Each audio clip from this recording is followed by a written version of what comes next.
우리 말씀 볼까요? 느헤미야 2장 4절에서 10절입니다. 오늘 말씀은 구약성경 느헤미야 2장 4절에서 10절까지 말씀이고요. 우리 다 같이 찾으셨으면 잠시 자리에서 일어나실까요? 불편하신 분은 안 일어나셔도 괜찮아요. 네, 잠시 자리에서 일어나셔서 오늘 말씀 느헤미야 2장 4절에서 10절 말씀 함께 읽도록 합니다. 왕이 내게 이르시되 그러면 내가 무엇을 원하느냐 하시기로 내가 곧 하늘의 하나님께 묵도하고 왕에게 아뢰되 왕이 만일 좋게 여기시고 종이 왕의 목전에서 은혜를 얻었사오면 나를 유다 땅 나의 조상들의 묘실에 있는 성읍에 보내어 그 성을 건축하게 하옵소서 하였는데 그때에 왕후도 왕 곁에 앉아 있었더라. 왕이 내게 이르시되 내가 몇 날에 다녀올 길이며 어느 때에 돌아오겠느냐 하고 왕이 나를 보내기를 좋게 여기시기로 내가 기한을 정하고 내가 또 왕에게 아뢰되 왕이 만일 좋게 여기시거든 강 서쪽 총독들에게 내리시는 조서를 내게 주사 그들이 나를 용납하여 유다에 들어가기까지 통과하게 하시고 또 왕의 삼림감독 아삽에게 조서를 내리사 그가 성전에 속한 영문의 문과 성곽과 내가 들어갈 집을 위하여 들보로 쓸 제목을 내게 주게 하옵소서 하매 내 하나님의 선한 손이 나를 도우심으로 왕이 허락하고 군대 장관과 마병을 보내어 나와 함께하게 하시기로 내가 강 서쪽에 있는 총독들에게 이르러 왕의 조서를 전하였더니 호론 사람 산발락과 종이었던 암몬 사람 도비아가 이스라엘 자손을 흥하게 하려는 사람이 왔다 함을 듣고 심히 근심하더라. 아멘. 자리에 앉아주시기 바랍니다. 오늘 말씀은 강 문화가 말하는 바른 사람들이라는 제목으로 같이 말씀 나눌 거고요. 참고로 금요일날 새벽 예배 때 설교했던 얘기에 대한 반복이고요. 그리고 제가 이거는 죄로 고백해야 될 것 같은데 제 실수인데요. 성경 본문을 이렇게 새벽 예배 본문으로 1년 360번을 쫙 짜다 보니까 느헤미야하고 에스더를 뺐어요, 제가. 그래서 새벽 예배 본문에 없어요. 너무 죄송합니다. 그래서 느헤미야하고 에스더를 오늘 같이 나누고요. 월요일 날은 시편, 그리고 화요일 날 이사야 본문으로 본격적으로 들어가게 됩니다. 그래서 양해를 구하는데 대신 그 내용 전체를 다 다루기는 너무 어렵고 그래서 그 내용의 중심 인물인 느헤미야, 에스라, 에스더의 공통점이 있어요. 그래서 그 공통점 잠깐 나누고 넘어가고요. 다음에 우리 구약 통독할 때 느헤미야와 에스더도 같이 다루도록 하겠습니다. 죄송합니다. 오늘 나눌 책은 앞서 말씀드린 대로 이 생각의 지도라는 책입니다. 이 책은 한번 보시면 좋을 것 같아요. 리차드 니스벳의 책인데요. 책 내용이 어렵지는 않아요. 그런데 공감될 얘기가 많이 써있네요. 동서양의 생각 차이, 동서양, 더 정확히 말하면 우리와 저 미국에 사는 사람들에 대한 이야기 이렇게 보시면 훨씬 더 좋을 것 같습니다. 책 얘기부터 잠깐 먼저 좀 해볼까요? 공자의 후손들과 아리스토텔레스의 후손들 사이에는 풍수사상, 형이상학까지 언어와 상업적인 전통에 이르기까지 커다란 차이가 존재한다. 이 말이 훨씬 더 이해가 쉬울 것 같아서 이 말을 먼저 썼는데 공자의 후손은 누구를 얘기할까요? 예, 중국을 얘기합니다. 아리스토텔레스의 후손은 서양 그리스 문화를 얘기합니다. 그래서 그리스 문화와 중국 문화를 비교하는 이렇게 그래서 책은 설명하고 있습니다. 고대 중국과 고대 그리스 전통을 이어받은 동양과 서양은 서로 다른 자연 환경, 사회 구조, 철학 사상, 교육 제도로 인하여 매우 다른 사고 방식과 지각 방식을 가지고 있다. 이거를 알게 된 거예요. 어느 날 이 교수님이 수업을 하는데 중국 학생이 왔는데 도통 말이 안 통하는 거죠. 도대체 생각하는 게 너무너무 다른 거예요. 그래서 왜 이렇게 다를까? 그러고서 물어봤더니 우리는 이렇게 생각해요 라고 얘기하더래요. 근데 그게 충격이 된 거예요. 그리고 나서 뭐가 다르긴 다르구나 분명. 저건 틀린 게 아니라 다른 게 있네. 그럼 뭐가 다를까? 그래서 중국과 한국과 일본의 동양 학자들을 모셔다가 같이 설문지를 가지고 그리고 리서치를 하기 시작했던 거죠. 그리고 정리를 해놔서 보니까 공통분모들이 나와요. 아, 이렇게 다르구나 라고. 그래서 그 이야기에 대해서 쓴 책이 바로 생각의 지도라는 책입니다. 이 책에 아주 재미난 단어가 많이 나오는데 그걸 잠깐 요약을 좀 해보도록 합니다. 동양은 좀 더 종합적으로 사고하기 때문에 부분보다는 전체 주의를 더 기울이고 사물을 독립적으로 파악해보기보다는 사물의 다른 사물과 맺고 있는 관계를 통해서 파악한대요. 여러분도 맞는지 한번 보세요. 그러니까 내가 지금 이제는 그렇게 생각해야 될 게 동양인, 서양인이 아니라 동양적 사고, 서양적 사고로 보시는 게 맞을 것 같아요. 이제는 문화가 이제는 서로 공유되는 시대를 살고 있기 때문에 이 책 자체가 2004년 책이거든요. 그때하고는 이미 또 문화가 확 달라졌으니까 동양적인 사고는 종합적인 것 그리고 관계적인 것에 중점을 둔다면 서양적인 사고는 분석적이고 규칙적인 것에 중점을 둔다고 합니다. 보세요. 여러분 어떤 사람인가? 1930년대 미국 초등학교 교과서에 딕과 제인이라고 우리나라의 영희와 철수 뭐 이런 개념인 것 같아요. 딕과 제인이 놀고 있는 모습에 대해서 묘사한 미국 교과서는 이렇게 실려있다고 합니다. 딕이 뛰는 것을 보아라. 딕이 노는 것을 보아라. 딕이 뛰면서 노는 것을 보아라. 누구에게 중점이 맞춰져 있죠? 노는 것, 뛰는 것의 중심은 딕이죠. 그렇죠? 근데 중국의 1930년대 교과서는 이렇게 돼 있대요. 뭐라고 되어 있죠? 형이 어린 동생을 돌보고 있구나. 형은 어린 동생을 사랑해. 그리고 동생도 형을 사랑한다. 뭐가 차이가 느껴지시나요? 서양은 딕에 대한 문장을 쓰면서 개인주의적 관점이죠. 딕이 잘하고 있어. 딕은 이런 걸 잘해. 라는 걸 표현했다면 중국에서 쓰는 교과서에는 독립된 개인의 개별 행위가 중요한 것이 아니라 형이 동생을 사랑하고 동생이 형을 사랑하는 관계가 중요하다고 얘기하고 있다는 거죠. 평균적인 동양인과 서양인의 차이에는 그래서 그런 심적 차이가 존재하는데 구체적으로 살펴보면 이런 겁니다. 자신에 대해서 이렇게 이야기하는데요. 제가 이걸 보면서 굉장히 충격을 받았는데 동양인들은 자기 이해를 전체 일부로 본답니다. 이게 참 재밌어요. 나를 설명하는데 심지어는 일본에는요 단어 자체가 자존감이라는 단어가 없대요. 자기를 표현하는 자기의 감정을 표현하는 자존감이라는 단어 자체가 아예 존재하지 않는데요. 그러니까 나는 한 공동체의 개체일 뿐이지 나라는 존재가 따로 존재하지 않는다고 생각했다는 거죠.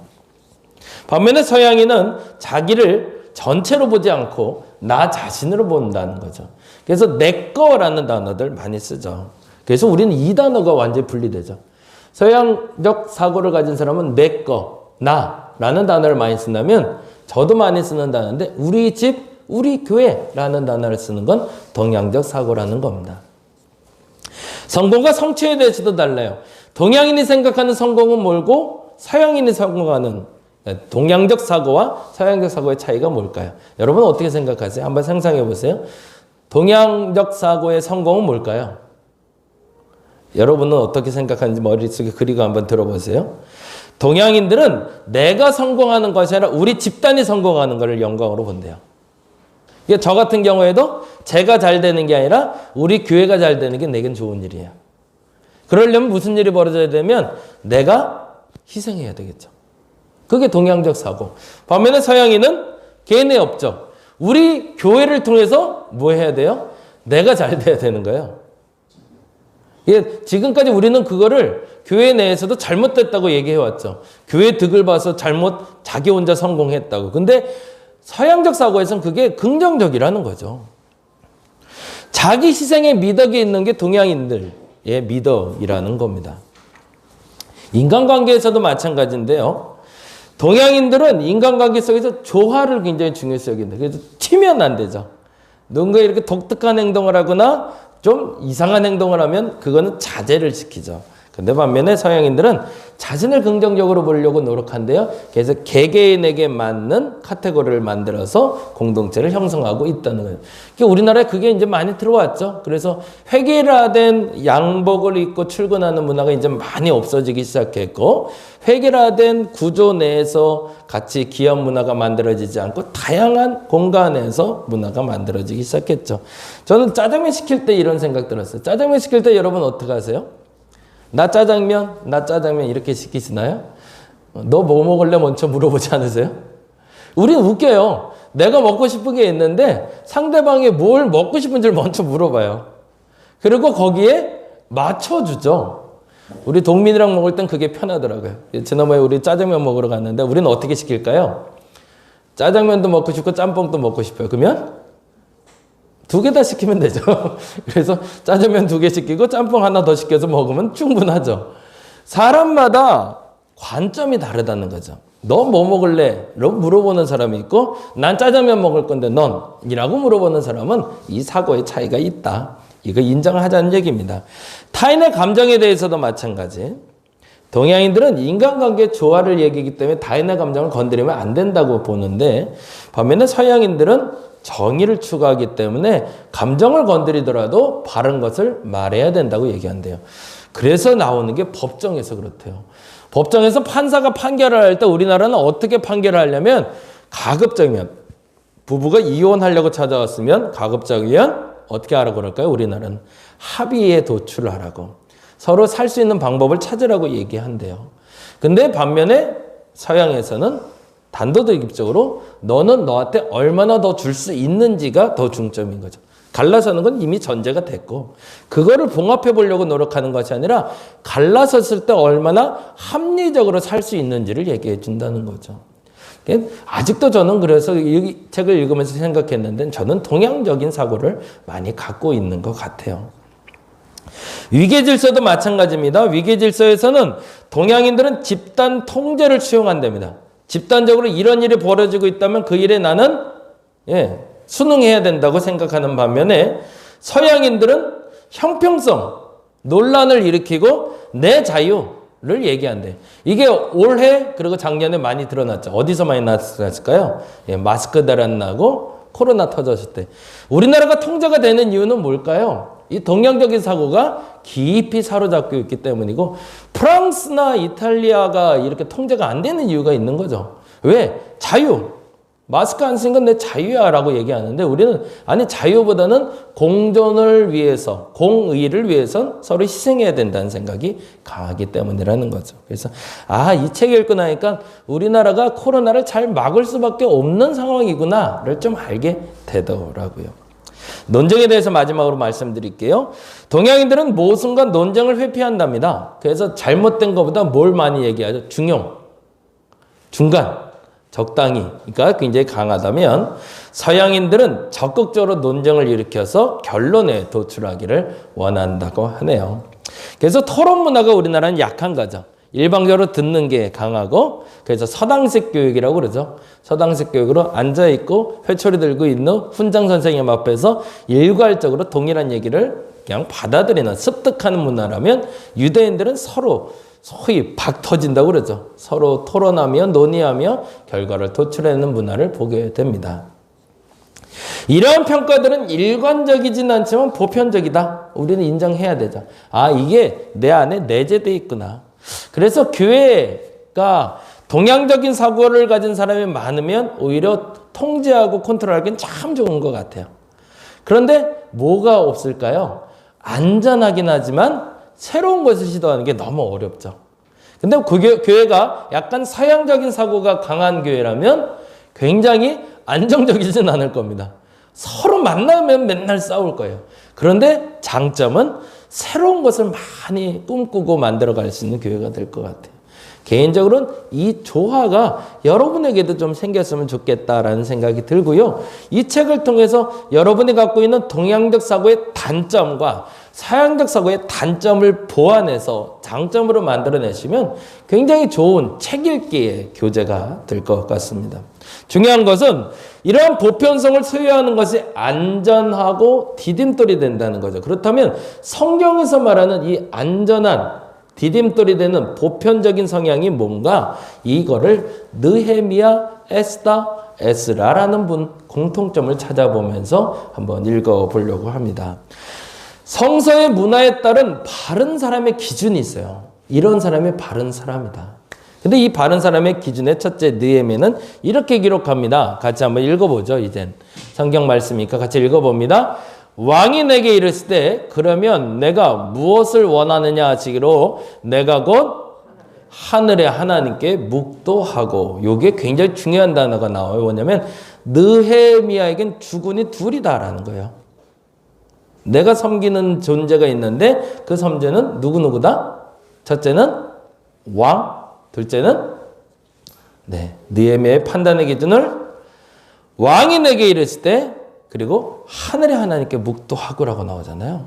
그러면 내게는 주군이 둘이라는 거예요. 왕도 있고 하늘의 하나님도. 근데 재미난 단어가 힌트 조건으로 나오는데 왕이 내게 말하자 그 말에 대해서 느헤미야가 바로 말하지 않고 뭐하고 있죠? 하늘의 하나님께 물어보고 있는 거죠. 이 장면이 재밌어요. 그건 무슨 말일까요?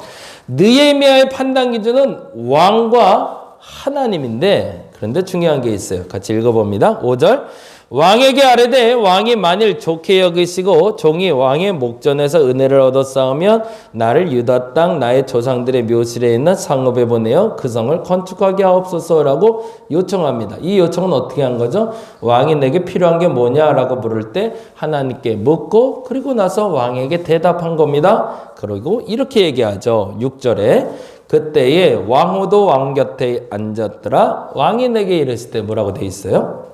내가 몇 날을 다녀올 길이며 어느 때에 돌아오겠느냐 하고 왕이 나를 보내기를 좋게 여기시기로 내가 기한을 정하고, 그 다음에 뭐라고 돼 있어요? 나를 보내기를 좋게 여기시기로. 누가 좋게 여겼다는 거죠? 왕이 느헤미야를 보내는 걸 좋게 여겼대요.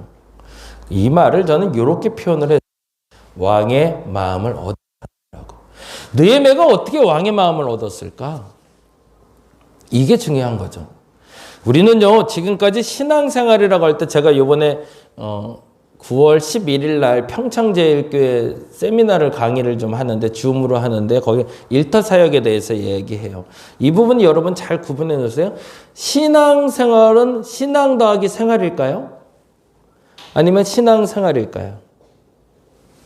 지금까지 우리가 어떻게 해왔냐면 신앙생활 할 때 신앙과 생활을 떨어뜨려 놨어요. 신앙은 따르고 생활은 따로예요. 그럼 이 신앙은 어디서 하는 거예요? 지금까지 교회에서 하는 걸 생각해 왔던 거예요.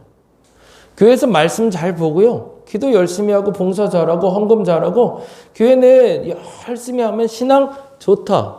그래서 이 기준을 어디서 정했냐면 집사님 되는 권사님 되는 기준이 어디 있나요? 우리는 집사 되고 권사 되고 장로 되는 기준을 어디서 정하냐면 주일날 출석 잘했는지, 헌금 생활 어떻게 하고 있는지, 11조 잘하는지, 그게 기준이었어요. 그 기준은 뭐예요? 신앙생활은 곧 교회 생활을 잘하는 걸로. 그리고 분리해놨어요. 신앙과 생활을 완전히 분리해놨어요. 생활은 뭘까요? 참 안타까운 일이지만 우리는 일주일에 6일을 이 생활 속에서 머물고 있거든요. 그리고 하루만 교회에 머물고 있는데 우리의 대부분을 여기에 마치 쏟아놓은 것처럼 신앙과 생활을 구분해놓고 이것만 잘하면 천국 간다고 얘기해 왔다는 거죠. 그럼 하나님의 평가 기준에서 보자면 하나님의 평가 기준에서 하루를 잘 사는 사람과 6일을 잘 사는 사람이 있다면 누구를 천국 보내고 싶을까요? 다시요? 이건 단순 산수 계산이에요. 그렇죠? 하루를 하나님 앞에 잘 사람과 이 주일날을 못해요. 여러 가지 사정으로. 근데 6일을 하나님 앞에 잘 사는 사람이 있어요. 그러면 누구를 하나님이 천국으로 데려가야 맞는 거예요? 이 6일을 잘 사는 사람을 데려가는 게 맞지 않아요? 이건 단순 계산으로. 근데 우리는 지금까지 어떻게 했냐면 이 하루만 잘 살면 이 6일은 소위 개판을 쳐도 상관없는 거예요. 왜냐하면 이 6일에 대해서 이날 와서 회개하면 되니까. 그리고 회개하고 끝내버리는 거예요. 그걸 우리는 신앙생활이라고 얘기해왔습니다. 그래서 이걸 다시 구분을 할 필요가 있다는 거죠. 그게 옛날에 청년부 수련회 가서 제가 한생교회 때 얘기했던 건데 신앙생활로 분리해서 얘기하는 게 아니라 신앙생활은 이라고 해놓고 정의를 해놓고 신앙생활은 교회생활과 사회생활이 있다 이렇게 얘기해야 맞다는 거죠. 그래서 신앙생활을 하는 테두리가 교회라는 테두리가 있고 사회라는 테두리가 있는데 이 사회라는 테두리와 교회라는 테두리에서 건강하게 신앙생활을 잘하는 사람을 우리는 그리스도인이라고 불러야 된다. 근데 지금까지 우리는 뭐 해왔냐면 아무리 세상에선 악하고 잘못하고 편법 쓰고 이렇게 살아도 교회 안에서만 11조 잘하고 그래서 이런 얘기하면 장세동 씨라고 옛날에 전두환 씨 오른팔 했던 분 그분이요 감리교인이시래요. 근데요 예배 때마다 맨 앞에 앉으셨대요. 그리고 목사님한테 설교할 때마다 아멘을 제일 잘했던 분이고요. 설교 끝나고 나면 장로님들 목사님들이 항상 90도로 인사하고 다니셨던 분이시래요. 교회에선. 근데 세상에선 죄송하지만 여러 가지 평가가 많죠.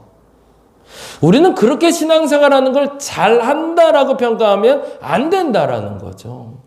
근데 오늘 느헤미야는 아주 독특한 사람이었어요.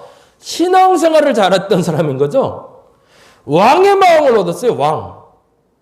다른 사람이 아니라 그 나라, 이방 나라, 하나님도 알지 못하고 나도 잘 모르고 우리 유대민족은 속국인데 속국인 이 나 자신에 대해서 인정하는데 그 인정한 사람이 왕이었다는 거죠.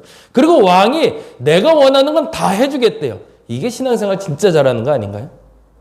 그렇지 않나요? 우리 다시 점검하자고요.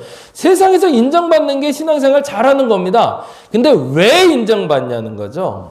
이게 중요하죠. 같이 읽어볼까요? 8절 또 왕의 삼림감독 아삽에게 조서를 내리사 그가 성전에 속한 영문의 문과 성곽과 내가 들어갈 집을 위하여 들보로 쓸 제목을 내게 주옵소서 하매. 그 다음이 중요하죠. 뭐라고 써 있어요? 내 하나님의 선한 손이 나를 도우심으로 왕이 허락했대요. 그럼 왕을 이끌고 왕을 주도하는 분은 누구라는 거예요? 하나님이라는 거죠. 느헤미야의 머릿속에는 주군이 둘이 있었던 겁니다. 근데 그 주군이 두 군인데 한 분은 하나님이고 한 분은 왕이에요. 왕을 잘 섬기지 않겠다가 아니에요. 왕은 잘 섬길 거예요. 근데 왕이 말하기 전에 이 왕을 주물럭 하는 분이 있더라는 거죠. 그분이 나는 하나님임을 믿습니다라고 얘기했던 거죠.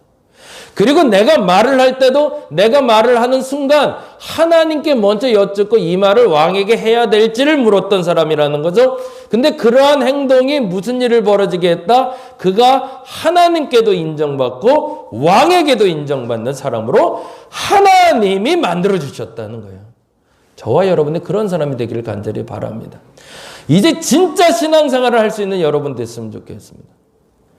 그냥 교회생활 이렇게 떼어놓지 말고 신앙생활은 교회생활과 신앙생활이 있는데 단 하루를 할지라도 교회에서도 최선이고 하나님 앞에 진짜로 살아가고 사회에서도 진짜로 살아가는 진짜 신앙인, 진짜 그리스도인 되게 해달라고.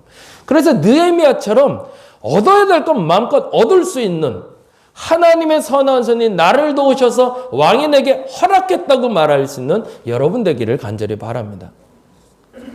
이 말은 왕을 움직이는 건 사실은 하나님이라고 인정하고 있는 거죠. 그게 느헤미야였습니다. 근데 이 일이 당대는 아니지만 다른 시대를 더불어 동일하게 반복되고 있더라는 얘기입니다. 에스라 얘기를 볼까요? 에스라는 당시에 느헤미야보다 한 걸음 앞서 오신 분입니다. 2차 포로 후기 때, 2차 포로 귀환 때 오신 분이고 느헤미야는 3차 귀환 때 왔어요. 그러니까 조금 앞선 분이죠. 근데 에스라는 이렇게 기록합니다. 같이 읽어볼까요? 모든 왕의 왕, 대단한 거죠. 당대에 제국을 이룬 아낙사스다라는 왕이 있는데 하늘의 하나님의 율법의 완전한 학자 겸 제사장 에스라에게 조서를 내리노니 누가 누구에게 조서를 내렸대요? 아낙사스다가 에스라에게라고 되어 있지만 표현이 달라요. 꾸며주는 말이라고 그러죠. 꾸며주는 말이 어떻게 되냐면 아닥사스다는 누구예요? 모든 왕의 왕이고요. 그리고 에스라는 하늘의 하나님의 율법의 완전한 학자 겸 제사장으로 되어 있어요. 이 명칭이 다른 거죠. 전혀 다른 갭이에요. 우리말로 보자면 이 사람은 교회에 속한 사람이, 이 사람은 사회에 속한 사람이란 말이죠. 근데 이 사회에 속한 으뜸인 사람과 하나님께 속한 으뜸인 사람이 서로 격리되지 않고 서로 만났다는 거예요. 세상의 으뜸과 하나님께 으뜸이 만났는데 이런 일이 벌어졌대요. 우리나라에 있는 이스라엘 백성과 그들 제사장들과 레위 사람들 중에는 예루살렘으로 올라갈 뜻이 있는 자는 누구든지 뭐래요? 너와 함께 갈지어다. 무슨 얘기예요? 하늘의 하나님의 율법의 완전한 학자인 에스라의 말에 따라서 누가 움직이더라? 모든 왕의 왕 아닥사스다가 움직이더라는 거죠. 왜? 누구든지 너와 함께 갈지어다라는 말을 통해서 하나님이 이 왕의 왕보다 위에 있다는 걸 증명해내는 거죠. 이게 진짜 신앙이라는 거죠. 그래서 이렇게 표현합니다. 같이 읽어볼까요? 내 하나님 성전에서 섬기는 일을 위하여 내게 준 그릇은 예루살렘 하나님께 드리고 그 외에도 내 하나님의 성전에 쓸 것이 있어서 내가 드리고자 하거든 무엇이든지 궁중 창고에서 내다가 드릴지라. 누구 얘기일까요? 아닥사스다일까요? 에스라일까요? 아닥사스다 얘기입니다. 아닥사스다가 얘기합니다. 무엇이든지 궁중 창고, 내 거죠. 왕의 왕인 아닥사스다 건데 그거 갖다 쓰래요. 뭐에 쓰려면 하나님의 성전에 쓸 것이 필요하다면. 그러면 누가 우선이라는 거죠? 나보다 하나님이 앞서 있다는 걸 아닥사스다가 인정하게끔 만들어준 거죠. 이 사람은 하나님을 믿는 사람은 아닙니다. 그런데 에스라를 통해서 하나님이 너보다 위에 있어라는 걸 보여줄 수 있는 장면을 만들어냈다는 겁니다. 어떻게? 그가 하나님 앞에 완전한 자였기 때문에. 그가 하나님 앞에 바로 서자 하나님은 그로 말미암아 세상의 왕의 왕에게 인정받게 하셨다는 겁니다. 그리고 무엇이든지 갖다 쓸 수 있는 통로를 열어주셨다는 거죠. 마지막 한 명 더 볼게요. 그리고 마무리할게요. 에스더도 동일해요. 사실은 느헤미야, 에스더, 에스라가 똑같은 단어로 이들이 존재하고 있다라고 얘기하고 있어요. 왜냐하면 이때 상황은 속국으로 식민지로 살 때예요. 이들이 감히 그들의 왕에게 말할 수 있는 자격도 없고요. 이들은 정말로 파리 목숨보다도 하찮은 존재들이었거든요. 그런데 이들에게 이러한 역사가 나타났다는 겁니다. 이 성서 문화는 그렇다는 얘기예요. 7장 2절 볼까요? 왕이 이 둘째 날 잔치에 술을 마실 때 다시 에스더에게 물어 이르되 왕후 에스더여 그대의 소청이 무엇이냐 곧 허락하겠노라 그대의 요구가 무엇이냐 곧 나라의 절반이라 할지라도 시행하겠노라. 왕이 왕비인 에스더에게 이렇게 얘기했다는 거죠. 소청이 무엇이냐 곧 허락하겠노라. 그래서 이 얘기를 들으면서 사람들은 그래요. 에스더가 원래 이뻤으니까 왕에게 애교를 잘 부렸으니까 뭔가 좀 잘했으니까 나왔겠지라고 생각한다는 거죠. 그건 세상의 전제. 세상 속에서 보자면 이 사람이 뭔가 특별한 게 있으니까 사랑받겠거니 라고 생각하는데 그게 아니라는 거예요. 나라의 절반이라도 주겠다고 말한 이 왕의 말이 나오게 된 계기는 여기에 있다는 거죠. 같이 읽어볼까요? 당신은 가서 수산에 있는 유다인을 다 모으고 나를 위하여 금식하되 뭐래요? 나는 누굴 얘기할까요? 에스더입니다. 에스더를 위해서 기도하되 뭐라고 해요? 밤낮 3일을 먹지도 말고 마시지도 마소서. 무슨 말이에요? 내가 하나님 앞에 온전하게 설 수 있도록 기도해달라는 거죠. 그러면 내가 하나님 앞에 온전히 서서 왕 앞에 갈 테니 그 왕 앞에서 일어나는 일을 누가 주도하게 만들라? 하나님이 주도할 수 있도록 맡겨달라는 얘기죠. 근데 이 일이 어떻게 됐을까요? 여러분 잘 아는 대로 당대의 왕후 에스더를 만나자마자 네가 원하는 건 다 들어주겠다고 얘기를 했더라는 거죠. 이 일이 어떻게 가능했냐? 하나님 앞에 전심일 때, 하나님 앞에 진심일 때 에스더의 그 마음을 통해서 하나님이 세상을 움직이는 왕의 마음을 움직여 주었다는 얘기죠. 성서의 문화에 따른 바른 사람의 기준이 느헤미야와 에스라와 에스더는 공통적으로 나타나는 특징이 있더라는 겁니다. 이들의 상황은 모두 달랐습니다. 환경도 달랐고요. 우리보다 더 열악했으면 열악했지 좋지는 않았어요. 그런데 재미난 건 그들이 하나님 앞에 진심인 사람이 되었을 때 세상에서도 진심으로 대접받게 되더라는 겁니다. 이게 사실은 금요일 날 말씀이었어요. 나눴던 거. 우린 세상에서 인정받기를 원합니다. 으뜸되기를 원합니다. 잘 됐으면 좋겠어요. 모든 사람에게 인정받았으면 좋겠어요. 그러자면 어떻게 해야 되냐면 하나님 앞에 진심이어야 된다는 겁니다. 근데 중요한 게 있어요. 이 말에 곡해가 없었으면 좋겠다 싶어서 아까 말한 건데 하나님 앞에 진심은 주일날 예배 잘 드려라가 아니라는 얘기입니다. 주일날 예배 잘 드리고 그건 교회 생활 잘하는 거고 헌금 생활 잘하고 그건 교회 생활 잘하는 거고 교회에서 무슨 봉사 있을 때 열심히 봉사하고 그건 교회 생활 잘하는 거고 그 다음에 중요한 게 뭐라고요? 사회에서 인정받을 수 있는 사람이 되라는 겁니다. 어떻게? 그 땅의 주인이 누구라고 인정하는 거죠? 하나님임을 인정하는 겁니다. 우리 사장을 주도하는 분도 하나님이고 우리 회사를 주도하는 분도 하나님이고 우리 나라를 주도하는 분도 하나님임을 인정하고 그 내 남아있는 6일이 하나님의 통치 안에서 온전하게 일어날 수 있도록 하나님께 진심으로 하루하루를 살아가기 시작하면 그 6일 동안 하나님은 나를 세상에서 인정받게 만들어 주신다는 얘기입니다. 마치 교회에서 내가 하나님께 충실히 행했을 때 교회에서 나를 인정하셨던 것처럼 저와 여러분에게 이번 시작하는 한 날 한 날이 그렇게 되기를 간절히 바랍니다. 제가요 예배드리기 싫었겠어요? 저도 너무너무 예배드리고 싶어요. 주일날. 근데 너무너무 하고 싶은 게 있었는데 내 나름대로의 원칙이 있었어요. 그게 뭐냐면 정부에서 말하는 그 원칙을 지키면서 한번 해보자. 근데 세상 그게 너무 어려워요. 10명?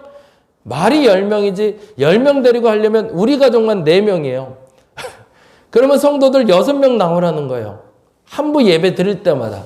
그러면 4부 예배 드려도 다 안 돼요. 그러니 큰 교회들은 더 심각할 거예요. 그래서 7부, 8부 예배를 드리는 경우도 있어요. 근데 이렇게 해도 저렇게 해도 빠지는 사람이 생기겠더라고요. 그래서 예배를 도저히 못 드리겠다 생각을 했어요. 왜냐하면 세상에서 인정받지 못하는 교회가 하나님께 아무리 인정받는다고 한들 그 교회가 진짜 교회겠냐는 거죠. 성도가 세상에서 인정받지 못하는데 하나님 앞에 인정받는다고 어떻게 감히 말할 수 있냐는 거죠. 그 부분에서 우리가 명확하게 점검하고 넘어갈 수 있기를 간절히 바랍니다. 이번 한 주는 우리 그렇게 기도하고 선포하고 한번 살아봤으면 좋겠으나 내가 하늘의 하나님을 믿는데 진심으로 섬기겠나이다. 하나님께 진심을 보이겠나이다. 하나님 그러니 나로 세상에서 진심으로 대접받게 하옵소서. 무슨 말이죠? 교회에서만이 아니라 세상에서. 난 이렇게 당당하게 살아갈 테니 하나님 나를 주관하시사 세상에서나 교회에서나 인정받고 진심으로 대접받는 내가 되게 해달라고 기도하는 저와 여러분 되시기를 간절히 바랍니다. 기도하겠습니다.